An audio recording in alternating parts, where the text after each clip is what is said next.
Hello, my name is Lonnie Tupu. Hi, this is Terry Brooks. This is Charles Valent. This is Robert Jordan. Hi, this is Michael Moorcock. This is Kevin J. Anderson. This is Peter Coyote. Hi, it's Corey Doctorow. This is Robert J. Sawyer. Hi, this is Michael Romke. Hi, this is Lake Bell from Surface. Hey, this is Will Wheaton from Radio Free Burrito and willwheaton.net. Hi, this is Victoria Strauss. Hi, this is Vera Nazarian. Hi, this is Eric Van Lustbader. Hi, this is Mark Tiedemann. Hi, this is Greg Bear. Hi, this is New York Times bestselling author Peter David. Hi, this is Mitchell Graham. Hi, this is Tamara Thorne. Hello, this is Piers Anthony, also known as the Ogre. This is Forrest J. Ackerman speaking to you from Harwood. Hey, folks, this is Bruce Campbell. This is Gregory Frost. Hi, I'm Peter Mayhew. This is Spider Robinson. This is Danielle Ackley McPhail. This is Tony Ruggiero. Hi, this is Brian Herbert. Hi, this is Jane Linskull.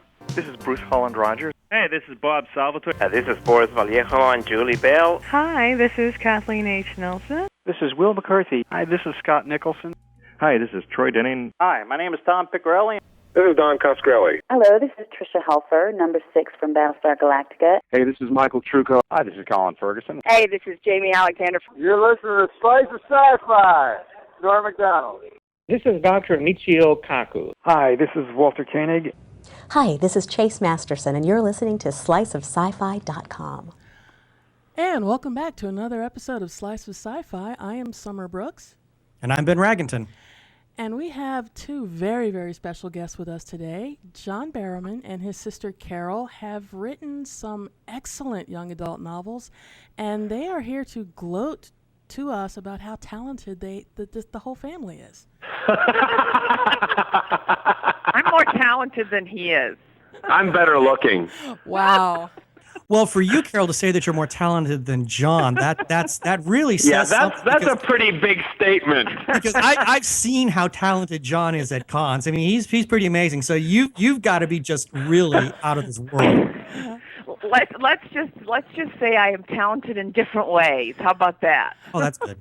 All right. You know, one thing that's good about our family, and with everybody, myself, Carole, my brother, and my mom and dad being the kind of producers of all of us in a way. If you look at it like it's a TV show, we all are qualified and good in our own kind of realm.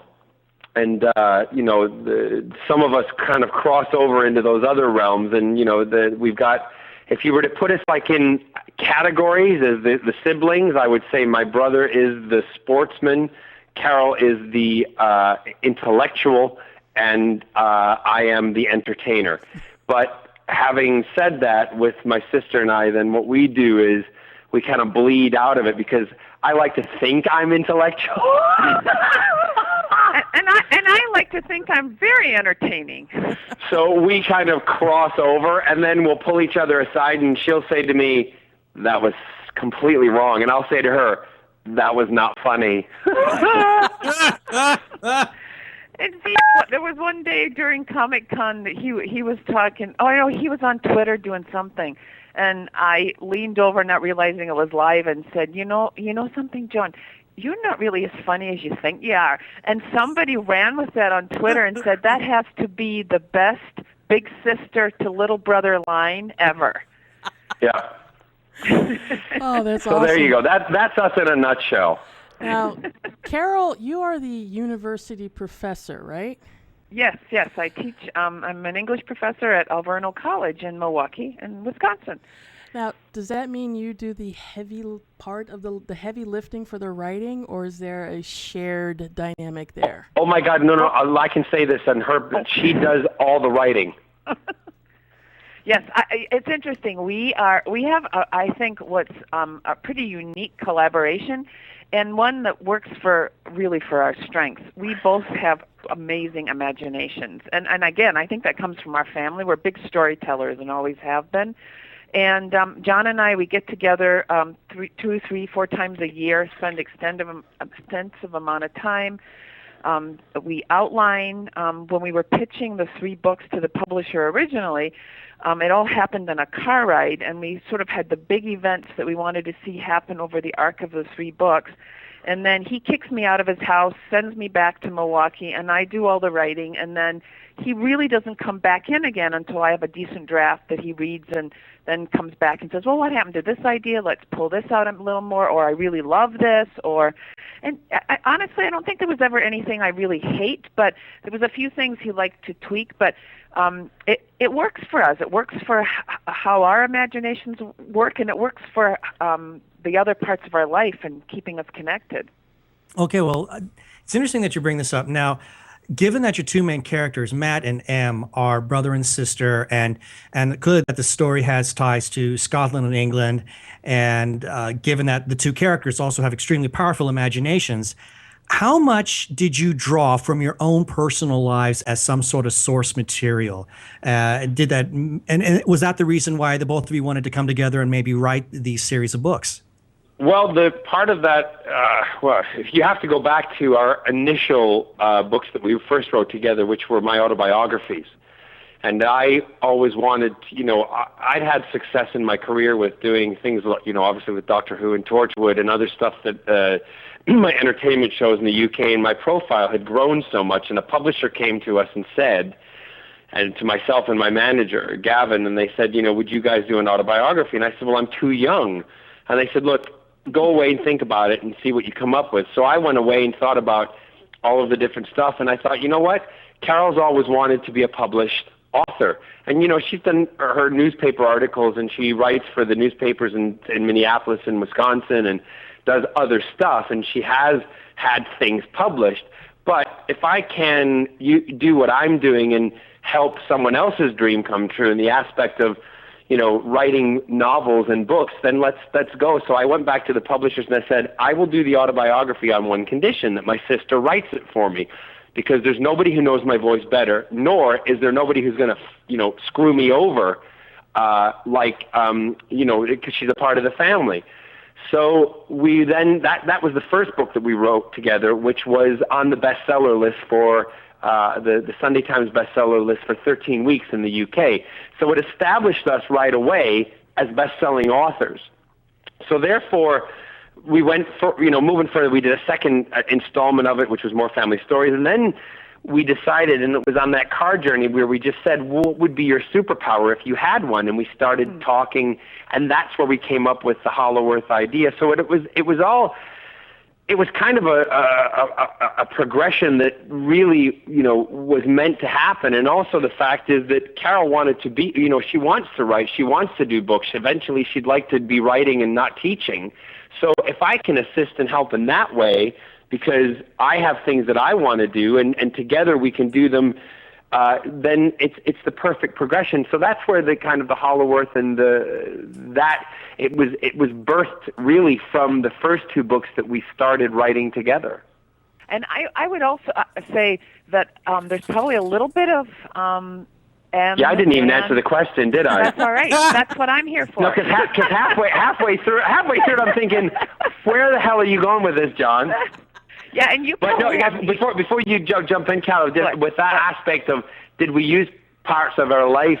Well, we did, because there's a lot of the characters that are in the books that are actual people that we knew. Jeannie is kind of a cross between our Gran Myrn and our Aunt Jeannie, who was Myrn's sister, and they were both we've kind of, worked them into the story really well with that character. Sandy is actually my partner Scott's sister, who passed away of brain cancer, and we thought it would be lovely to have her have the life, celebrating and also living the life with children, because she wasn't able to do it in the real world. And Carole, played with there's a lot of Turner, my nephew, in one of the characters, and the same with my niece Claire, and different family members. And a lot of the older stuff that we did, this is where I'll hand over to my sister, the things, the vacations that we used to go on and do in Largs and also on the island when we were kids, I vaguely remember that because she's older, she remembers. Not that much. She's older. She remembers it better. Yeah, and actually what's really been really very sweet for us. The last couple of times we've gone back to Largs, of course, we've been spotted immediately, and it's sort of revitalized the islands that we set the story and the whole mythology of the trilogy is set on islands that are called Cumbrae, and in Scottish they're Big Cumbrae Island and Wee Cumbrae Island, and we renamed them after our grandmother who lived with us for many years and who we just adored. And we call them Auchinmurn. And we have had people came up to us when we were going over there to do a little research I think it was in the winter or spring. They said, "Oh, you guys taking the ferry to Auchinmurn?" And it's like Auchinmurn isn't real. it's Cumbrae.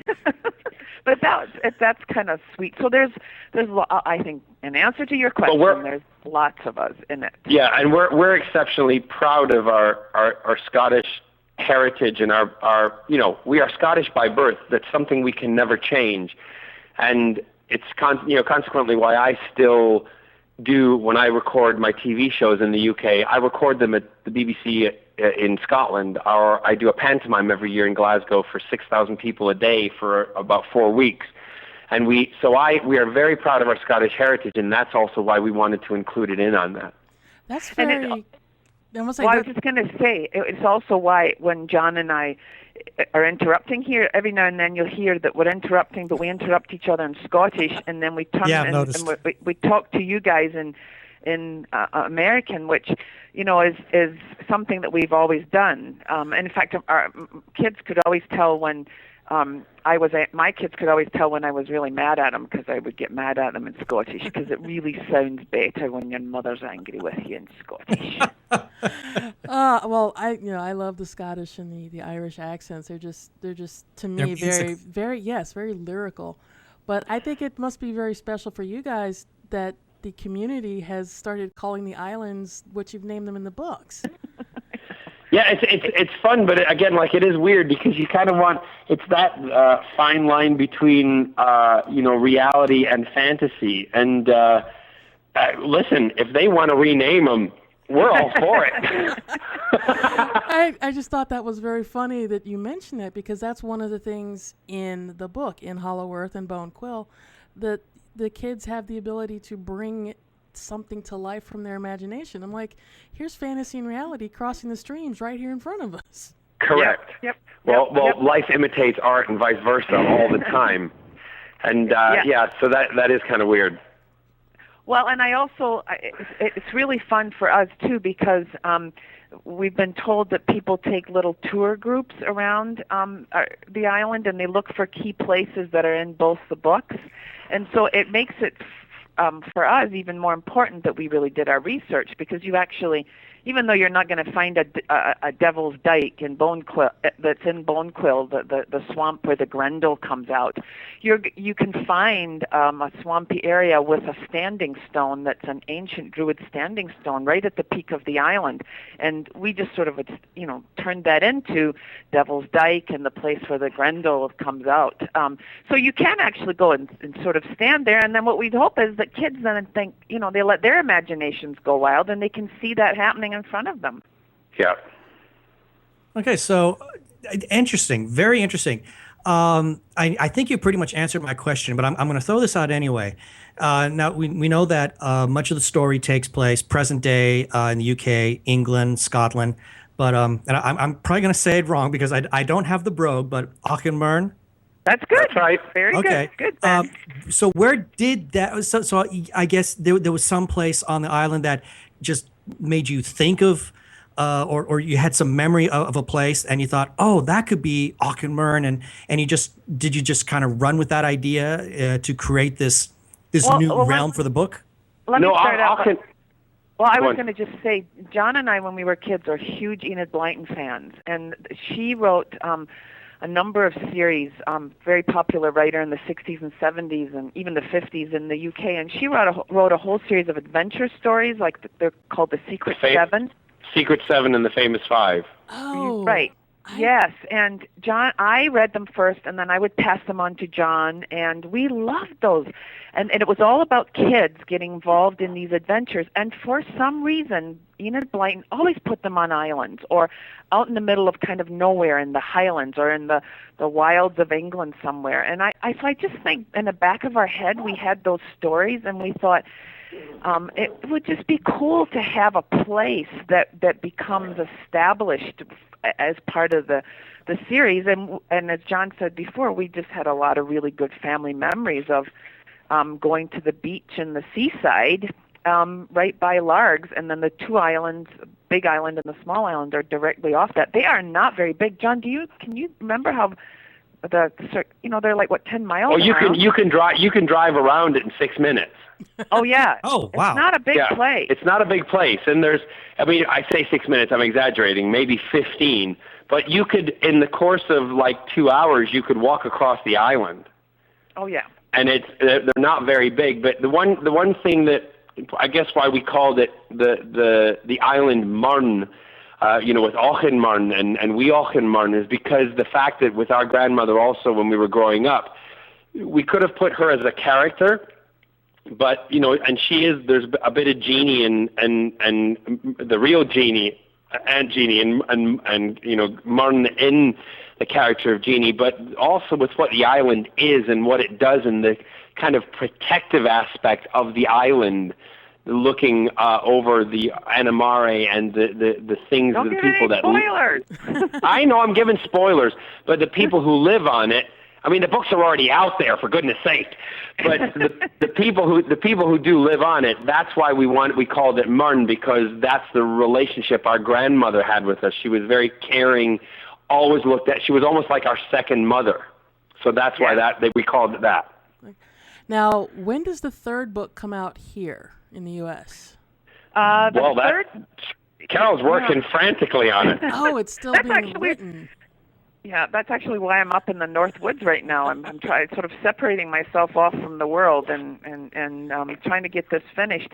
I have a feeling that it might be spring next year in the UK, and then I hope end of summer again. I mean, we're trying very hard to have these 3 books come out within a year of each other, and then we'll have this trilogy finished, and then we've actually just signed a new publisher who'd like us to take the kids and move from sort of older middle grade, even though adults are loving the books, and take them up to young adult, and so make the 3 kids, the twins and their friend Zach, make them like 16, 17 and move into that next level. So we're hoping that kids will just sort of follow them along. But following the Harry Potter path. Yeah.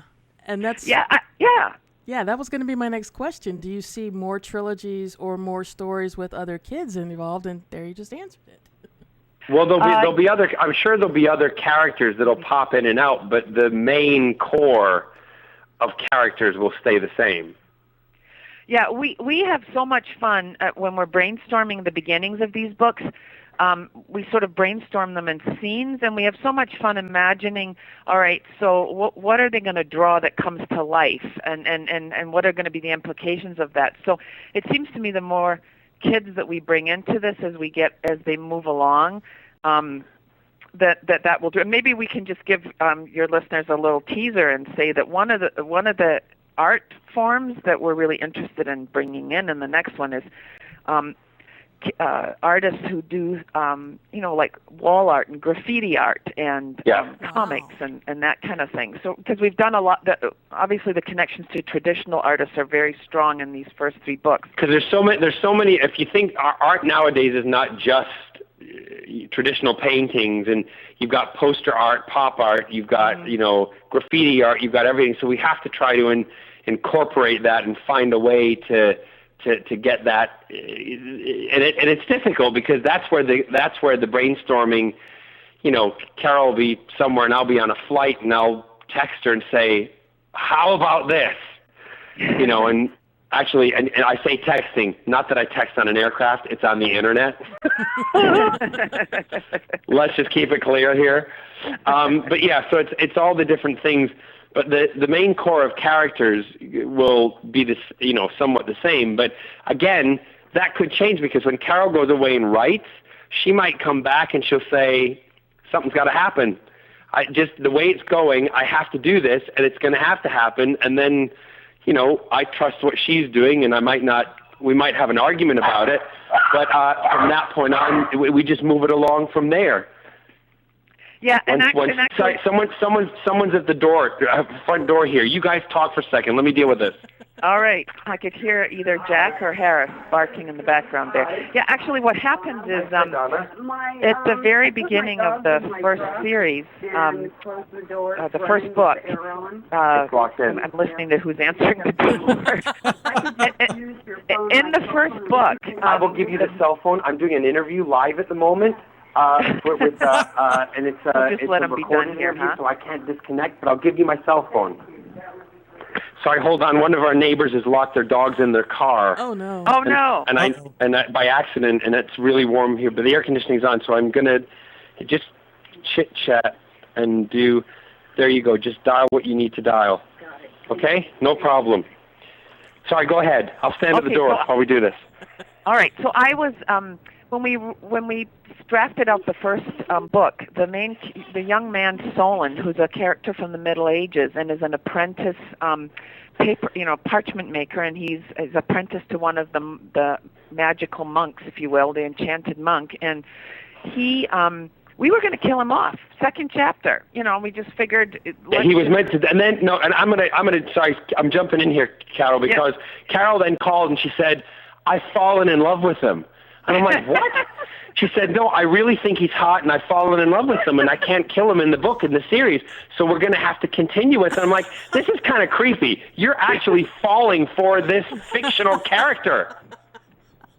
I got done with the first couple of chapters, and I was like, you know what? I can't kill him off. I like him too much. Hey, so he Alexander has stuck around. Dumas, I remember when Alexander Dumas was writing Three Musketeers, and he had to kill off Porthos. He came out of his room crying.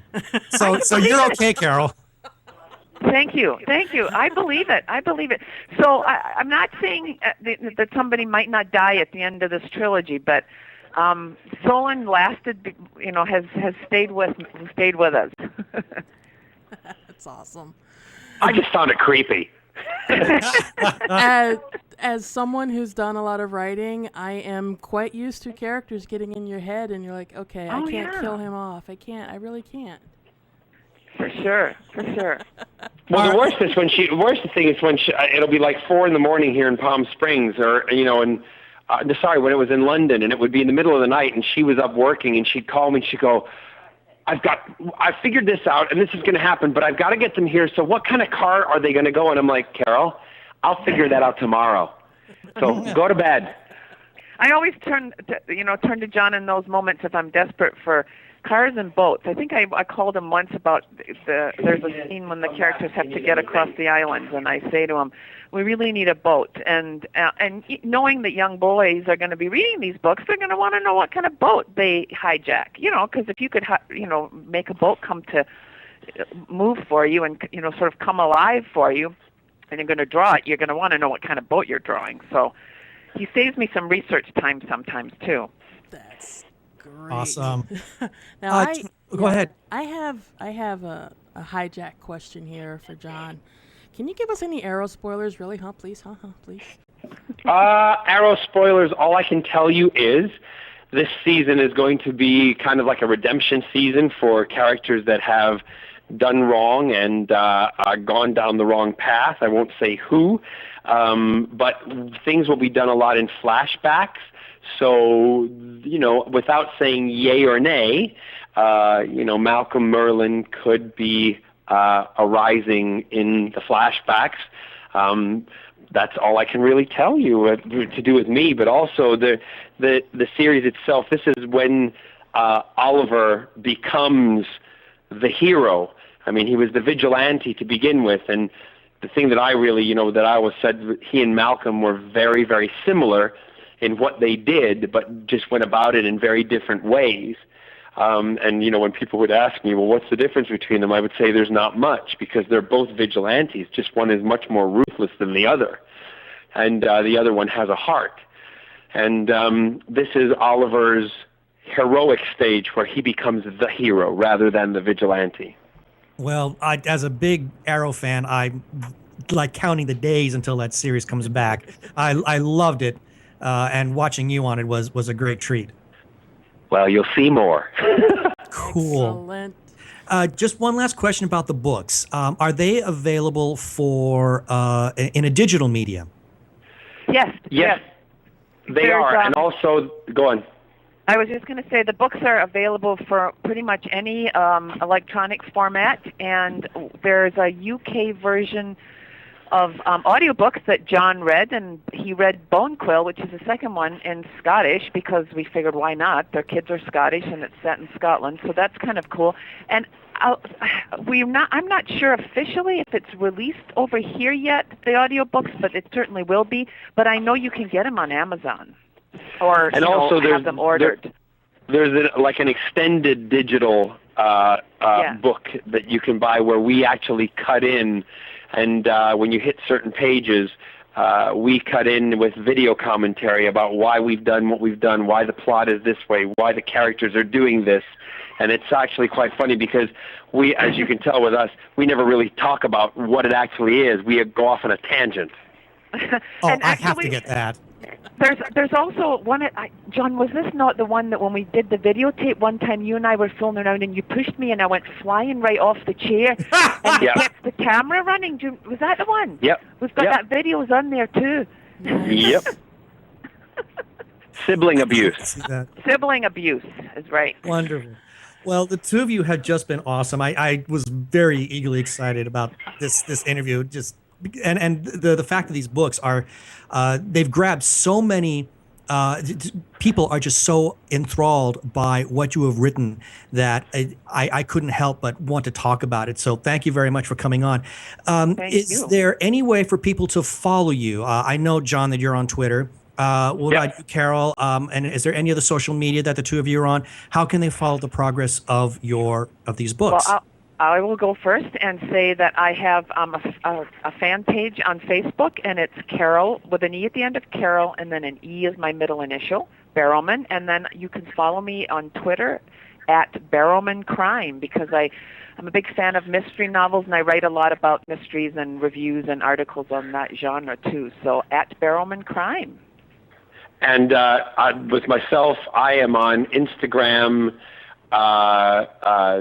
also on Twitter, Facebook, basically every platform of multimedia that is out there, even I think it is Weibo in China also. And anything I tweet or on Husei, if I send it through Husei, it goes out to every multimedia and every digital thing that I'm involved with, and they get it. So, but if you really want to follow me on Twitter, it's at @team_Barrowman, and I live broadcast tweet from aircraft from all over the place. I send pictures. You can watch me. You'll know it's me. I always sign it JB, and they're my initials first, so it's not Justin Bieber. I should also say that we're both. I'm on Goodreads too, and there's I do lots of giveaways on there with the books and so on Goodreads. So if she's also available to chat on Menopause Weekly. Yeah, right. Okay, he is so lucky that we are states apart, because I would have just slapped him at that point. She talks on Menopause Weekly, and I talk on Gay Weekly. Yeah, right. You talk on BS Weekly. Actually, I think one of the things we're trying to figure out is how to do an AMA on Reddit. So if fans want to keep their eye on Reddit for that, we might do that coming up pretty soon. Oh, man. Awesome. I would pay money for that. Awesome. Well, thank you two so very much. The books you can follow the books at hollow-earth.co.uk.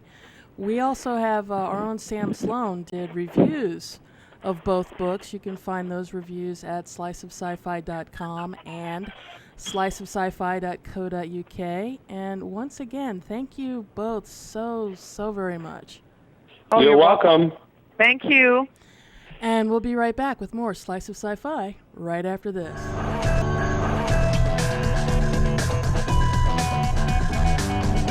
sliceofsci-fi.com.